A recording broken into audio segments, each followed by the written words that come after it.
Армысыздар, құрметті оқырмандар. Көксу аудандық кітапханасының ұйымдастырған Мұхтар Әуезовтің 125 жылдығына орай «Қара сөзден маржан терген» атты кітап көрмемізді назарларыңызға ұсынамыз. Кітап көрмеміз 2 бөлімнен тұрады. Бірінші бөлімде заманымыздың ұлы суреткері Мұхтар Әуезовтың өмір жолы, еңбектері, ғылыми зерттеулері таныстырылса, екінші бөліміміз ұлы жазушының ұлы туындысы деп аталады. Қазақтың ұлы жазушысы, қоғам қайраткері, ғұлама ғалым, Қазақстан ғылым академиясының академигі, филология ғылымдарының докторы, профессор, Қазақ КСР-ның еңбек сіңірген ғылым қайраткері Мұхтар Омарханұлы Әуезовтың туғанына биыл 125 жыл толып отыр. Мұхтар Әуезов қазіргі Шығыс Қазақстан облысы Абай ауданындағы Бөрлі деген жерде 1897 жылы 28 қыркүйекте дүниеге келген.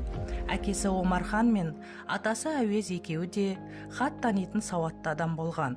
Өз заманда ұлы Абаймен сырлас, ауылдары іргелес, аралас-құралас тіршілік кешкен. Мұхтар Әуезов қазақ әдебиеті тарихындағы үлкен өмірлік шығармашылық жолдарында зор табысқа жетті.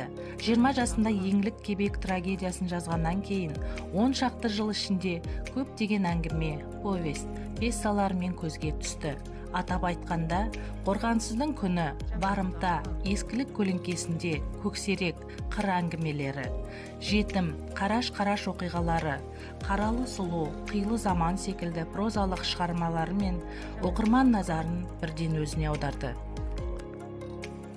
Әуезов қазақ әдебиеттану ғылымында алғашқылардың бірі болып, әдебиет тарихына байланысты зерттеу мақалалар, оқулық еңбектер жазып, тыңнан жол салды, мол ғылыми мұра қалдырды.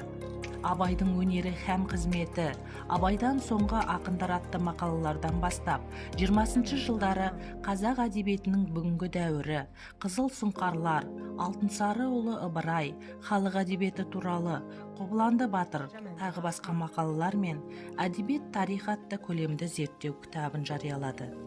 Жазушы осы кезеңнен бастап, өмірінің соңына дейін қазақ ауыз әдебиеті мен жазбаша әдебиетінің тарихы, оның басты өкілдері мен негізгі туындылары туралы зерттеу еңбектер жазған.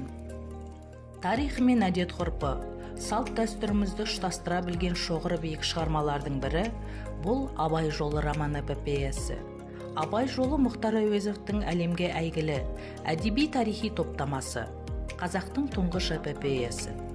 Қаламгер 1942-1956 жылдардағы жарыққа шыққан 4 томды эпопеялық романы қазақ қоғамының жарты ғасырлық әлеуметтік, тұрмыстық, отбасылық ғұмырын мейлінше дәл айқын бейнелеген. Данышпан Абайдан бала, жас Абайдан хәкім, дана Абайға дейін қамтитын шығарманың қазақ әдебиетінде алатын орны зор. Алғашқыда романға Телғара деген ат бермек болады. Әуезов алғашқыда 2 кітаптан тұратын Абай, онан кейін мұның жалғасы болып табылатын Абай жолы романын жазды. Бірінші кітабы 1942 жылы жарыққа шықты. Бірінші кітабына биыл 80 жыл толып отыр.